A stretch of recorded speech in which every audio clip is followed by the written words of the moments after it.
आजच्या कार्यक्रमानिमित्त उपस्थित वसई धर्मप्रांताचे मेंढपाल आदरणीय बिशप थॉमस डिसोजा, आजच्या कार्यक्रमानिमित्त उपस्थित प्रमुख वक्ते आणि वसई येथील सिव्हिल जज सिनियर डिव्हिजन आदरणीय निकम साहेब, वसई येथील सिव्हिल जज ज्युनियर डिव्हिजन आदरणीय शेलार मॅडम, आजच्या कार्यक्रमाचे वक्ते सिनियर ॲडव्होकेट रॉबर्ट डाबरे साहेब, विल्यम फर्नांडिस साहेब, आमच्या बारचे अध्यक्ष मोझेस सर आणि उपस्थित सर्व वकील मित्र, प्रिय बंधू भगिनींनो, मी मागील 10 वर्षापासून वसई न्यायालयात जात आहे. वसई येथील तहसील कचेरीमध्ये जात आहे आणि ठाणे, पालघर, मुंबई येथील विविध न्यायालयामध्ये मी प्रॅक्टिस करत असतो. आणि हे प्रॅक्टिस करत असताना प्रामुख्याने माझ्या निदर्शनास असं आलेलं आहे की आपली जी स्थानिक मंडळी आहे ही जेव्हा कोर्टात येत असते, तहसील कचेरीमध्ये येत असते, तेव्हा त्यांचे जे प्रॉब्लेम्स आहेत ते लक्षात घेतले तर मला असं वाटतं की ह्याचा जेव्हा तो मुद्दा निर्माण झालेला त्या टायमाला जर ह्याला प्रॉपर गायडन्स भेटलं असतं तर कदाचित हा वर्षानुवर्ष इथे यांनी फेरफटके मारले नसते. आणि कालांतराने असं होऊन जातो की तो फेरफटका मारतो, त्याचं वय होऊन जाते, तो मरून देखील जातो, मग त्याच्या वारसांना रेकॉर्डवर घ्यावं लागतं. मात्र त्याचा मूळ मुद्दा जो आहे तो तसाच प्रलंबित राहतो आणि वर्षानुवर्ष हे असंच प्रकरण प्रलंबित राहते आणि चालू राहतं. प्रिय बंधू भगिनींनो, तेव्हा मी जेव्हा विचार करतो तेव्हा माझ्या लक्षात येते की आपण कुठेतरी ह्या विषयामध्ये जर समझोता केला असता किंवा याला प्रॉपर गायडन्स त्याच वेळी भेटलं असतं तर याला कोर्ट कचेरी करावी लागली नसती. प्रिय बंधू भगिनींनो, आजचा जो आपला विषय आहे मी खास करून आपल्या सर्वांचे आणि व्यासपीठावरील मंडळींचे आभार मानतो की हा फार महत्त्वाचा विषय आहे. हा विषय फक्त ख्रिस्ती धर्मापुरती मर्यादित नसून हा विषय जो आहे हा या देशातील सर्व धर्मांना लागू आहे. वाद, भांडण, मतभेद हे प्रत्येक समाजातच असतात. तुम्ही ख्रिस्ती आहेत, तुम्ही हिंदू आहेत किंवा इतर धर्माचे आहेत म्हणून तुम्ही वादापासून किंवा मतभेद तुमच्यापासून लांब नाही, तर हे मतभेद राहतच असतात. मात्र या विषयावर हात घालण्या अगोदर मला एक गोष्ट क्लिअर करायची आहे की समझोता मंडळ आणि न्याय मंडळ यामध्ये फरक काय आहे. आपण जेव्हा समझोता मंडळामध्ये काम करत असतो तेव्हा आपल्यामध्ये एक भूमिका असते की आम्ही न्याय करणार आहोत, आम्ही या सर्व लोकांना एकत्र घेणार आहोत आणि आम्ही त्यांचं निर्णय देणार आहोत. तर प्रिय बंधू भगिनींनो, समझोता मंडळामध्ये काम करत असताना माझी भूमिका अशी आहे की न्याय करण्यासाठी आपल्याकडे न्यायाधीश आहेत, आपल्याकडे कोर्ट आहे, कोर्टात जाऊन आपल्याला न्याय भेटत असतो. मात्र समझोता मंडळ जो आहे तो न्याय मंडळ नाही आहे. समझोता मंडळाचा मुख्य उद्देश आहे की एखादी तक्रार असेल, एखादा कुठेतरी मतभेद असेल, कुठे वादविवाद असेल, त्यांना एकत्र बसवून सामोपचाराने तो मतभेद, ती जी तक्रार आहे ह्याचं निराकरण करणं सामोपचाराने हा शब्द फार महत्वाचा आहे. कारण सामोपचाराने ह्याचा अर्थ काय होतो की दोघाही पक्षकारांना एकत्र बसवून आणि दोघांचाही ऐकून त्यांच्या फायद्यासाठी काय आहे हे बघणं हे फार महत्वाचं आहे. म्हणून आपण समजून घेऊया की जो उद्देश आहे समझोता मंडळाचा तो कुठलीही तक्रार असेल, कुठलंही मतभेद असेल किंवा वादविवाद असेल ते दोघांना एकत्र घेऊन सामोपचाराने आपल्याला ते सोडवायचे. आता आपल्या अनेक पॅरिशेस मध्ये ऑलरेडी समझोता मंडळ आहे. आमच्या चुल्ले गावामध्ये आम्ही आताच नव्याने अजूनपर्यंत समझोता मंडळ आम्ही स्थापन करत आहोत, अजून त्याची फायनॅलिटी झालेली नाही. मात्र मला इथे प्रामुख्याने उल्लेख करायचा आहे की समझोता मंडळाचे जे सदस्य आहेत ते कोण असायला पाहिजे. आपल्या इकडे एक भूमिका असते की एखादी राजकीय व्यक्ती किंवा याचा प्रभाव आहे याची लोक ऐकून घेतील म्हणून ह्याला समझोता मंडळावरती पाठवा. एखादी व्यक्ती सोशल ऍक्टिव्हिटीमध्ये आहे, एखाद्या सामाजिक संघटनेमध्ये काम करत आहे तर हिचं ऐकून घेतील म्हणून हिला घ्या. ती भूमिका काही प्रमाणात ठीक आहे. माझं स्पष्ट असं मत आहे की एखादी एक्सपर्ट व्यक्ती त्याच्यामध्ये असावी.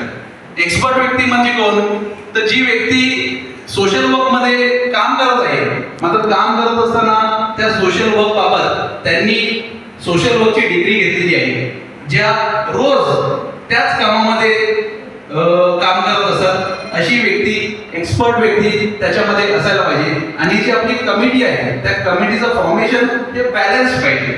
पुरुष आहेत महिला आहेत आणि त्याच्यामध्ये कोणी एक्सपर्ट व्यक्ती ज्या प्रामुख्याने त्याच कायद्यामध्ये काम करतात किंवा महिलांच्या विषयामध्ये काम करतात किंवा एखादे ॲडव्होकेट असतील जे काम करत आहेत, MSW केलेली व्यक्ती असेल, अशा प्रकारची व्यक्ती त्या कमिटीमध्ये असणे फार महत्त्वाचे. आता प्रिय बंधू एक महत्त्वाचा मुद्दा जो आहे की अनेकांना पडत असेल की समझोता मंडळामध्ये कशा प्रकारच्या केसेस आलेल्या आहेत. आता मला वाटतं की समझोता मंडळामध्ये कुठल्याही प्रकारची केस आली तरी ते आपल्याला समझोता मंडळामध्ये घेता येईल. फक्त समझोता मंडळाचे काही निकष आहेत ते आपल्याला लक्षात घेणे गरजेचं आहे. निकष असे आहेत की एखादी व्यक्ती फादरांकडे गेली आणि त्यांनी सांगितलं की माझी अशी तक्रार आहे, तर फादरांची ती जबाबदारी आहे की त्याला सांगायचं तुझी तक्रार आहे ती लेखी स्वरूपात आम्हाला द्या. हे फार महत्वाचं आहे. त्या व्यक्तीने सांगितलं नाही फादर मी काही लेखी स्वरूपात देणार नाही, मी फक्त तुमच्या कानावर घालणार नाही, तर हा विषय समझोता मंडळामध्ये आपल्याला घेता येणार नाही. दुसरं उदाहरण असं आहे की दुसरी व्यक्ती आली की फादर माझी अशी तक्रार आहे, तर मग फादरने त्यांना सांगायला पाहिजे तुम्ही लेखी स्वरूपात द्या. आता या व्यक्तीने लेखी स्वरूपात ती दिलेली आहे. लेखी स्वरूपात दिल्यानंतर मग फादरांची जबाबदारी आहे तो विषय नक्की काय आहे हे समजून घेणं.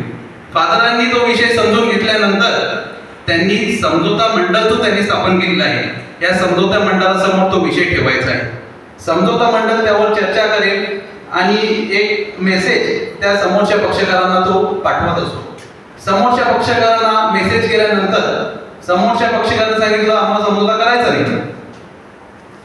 जर त्यांनी सांगितलं आम्हाला समझोता करायचा नाही तर आपण काय करणार, तर कदाचित आपण सांगू की हे सामोपचाराने करायचं होतं, सामोपचाराने करायला ते दुसरे पक्षकार रेडी नाहीये, तर मग सोडून द्यायचं का डायरेक्ट. तर मला वाटतं की आपल्याला ह्या समझोता मंडळ जो आहे तो इथे परत कामाला लागू शकतो. समझोता मंडळातील काही सिनियर मेंबर्स असतील त्यांनी जो दुसरा पक्षकार आहे, कारण आपण एका गावामध्ये राहतो, प्रत्येकाचे कुठे ना कुठे संबंध असतात. जे सिनियर मेंबर आहेत त्यांनी समझोता मंडळामार्फत प्रतिनिधी म्हणून ते इतर जे दुसरे पक्षकार आहेत त्यांच्याशी बोलणी करायची आणि त्यांना किमान समझोता मंडळामध्ये चर्चा करण्यासाठी येण्याची आपण विनंती करता येईल. ते जर चर्चा करून पुढे येत असतील तर मग समझोता मंडळाला कसं सामोपचाराने आपल्याला ते मतभेद असतील, तक्रारी असतील ते सोडवता येतील हे बघायचं आहे. हे फार महत्वाची गोष्ट आहे. आता समझोता मंडळामध्ये आपण कुठल्या प्रकारची तक्रारी घेऊ शकतो. आता एक उदाहरण म्हणून की दोन जण बाजूला राहत आहेत. एकाच्या कंपाऊंड मध्ये समजा एखादं झाड असेल, नारळाचं झाड आहे, मात्र त्याच्या फांद्या ज्या आहेत त्या दुसऱ्याच्या कंपाऊंड मध्ये जातात, त्याचे नारळ जे आहेत ते दुसऱ्याच्या कंपाऊंड मध्ये खूप पडत असतील, तर हे दोघे राहणारे जे आहेत ते शेजारीच आहेत. एका शेजाऱ्याने फादरांकडे जाऊन तक्रार केली, लेखी स्वरूपात तक्रार केली, दुसऱ्या पक्षकाराला आपण नोटीस काढली, दुसरा पक्षकार समजा आला तर आपण त्याच्यामध्ये चर्चा करून त्या झाडाचं काय करायचं किंवा हा वाद कशा प्रकारे आपल्याला सोडवता येईल हे आपल्याला समझोता मंडळामध्ये करता येईल. अशा प्रकारचे विविध वाद असतील ते आपल्याला समझोता मंडळामध्ये बसून चर्चा करून सामोपचाराने सोडवता येतील. सामोपचाराने जर सोडवता आले नाही तर शेवटी जो आहे त्यांना न्यायालयात जायचं आहे आणि पुढची डिसिजन ते घेतील. प्रिय बंधू भगिनींनो, एक महत्त्वाचा मुद्दा मी ते सांगू इच्छितो की या समझोता मंडळामध्ये काम करत असताना आणि वसई न्यायालयात काम करत असताना अनेक जण असा एक प्रश्न विचारत असतात की कोर्टामध्ये जो आदेश होतो तो कागदावरचा आदेश असतो, त्याविरुद्ध समजा कोणाला पुढे जायचं असेल तर उच्च न्यायालय आहे दिल्लीपर्यंत आम्हाला जाता येते. समझोता मंडळामध्ये समजा एखादा न्याय झाला तर त्याचा पुढे काय, हा फार महत्वाचा प्रश्न आहे. तर मी ज्या प्रकारे स्टडी केलेली आहे तर मला असं वाटतं की मागे देखील वसई न्यायालयामध्ये काही मिडिएशनच्या केसेसमध्ये जजेसना या आपल्या चर्चच्या संघटनेविषयी माहिती होती आणि त्यांनी देखील सांगितलेलं की तुमचे समझोता मंडळ असतात तिथे तुम्ही जा. तर त्या जजेस सोबत चर्चा करत असताना त्यांनी मला माहिती दिलेली की समझोता मंडळामध्ये समजा एखादा वाद तुमचा प्रॉपरली तुमचा डिस्प्यूट सॉल्व्ह झालेला आहे आणि दोन्ही पक्षकारांना समजा तो कोर्टाचा आदेश म्हणून त्यांना मानून घ्यायचं असेल तर आपल्याकडे लीगल सर्व्हिसेस अथॉरिटीची 1987 चा कायदा आहे आणि या लीगल सर्व्हिसेस अथॉरिटीज अंतर्गत आपल्याला प्री लिटिगेशन म्हणजे कुठल्याही प्रकारची कोर्ट कचेरी झाली नाही त्या अगोदरच त्यांनी आपसात सॉल्व्ह केलेला आहे. त्यांनी काही टर्म्स अँड कंडिशन लिहून घेतलेले आहेत, त्यांनी साक्षीदारांसमोर हे केलेलं आहे. तर ते प्री लिटिगेशनची केसेस लोक अदालतमध्ये आपल्याला दाखल करता येतात आणि त्यामध्ये कोर्टाचा आदेश की असं असं आमचं डिस्प्यूट होतं, हे अशा प्रकारे आम्ही सॉल्व्ह केलेलं आहे. आम्ही या समेट मंडळासमोर सॉल्व्ह केलं आहे, त्यांचे हा आदेश आहे, तर याला फायनॅलिटी द्या. अशा प्रकारचं देखील आपल्याला आदेश प्री लिटिगेशनच्या केसेसमध्ये आपल्याला घेता येतो. प्रिय बंधू भगिनींनो, हा फार मोठा विषय आहे. जसं आदरणीय रॉबर्ट डाबरे सरांनी सांगितलं की एक वकील म्हणून आम्ही तुम्हाला मदत करण्यासाठी कधीही रेडी आहोत. आमची तुम्हाला जर सेवा पाहिजे असेल तर विनामूल्य सेवा देण्यास रेडी आहोत. मी त्या मताशीच आहे की कुठलंही पॅरिश असो, आपल्या लोकांना जर मदत पाहिजे असेल तर आम्ही त्यासाठी रेडी आहोत. पुन्हा एकदा मी आज मला इथे बोलण्यासाठी निमंत्रित केलं आणि हा महत्त्वाचा विषय आपण आज इथे चर्चेला घेतलेला आहे, त्यासाठी मी आपल्या सर्वांचे आभार मानतो. थँक्यू.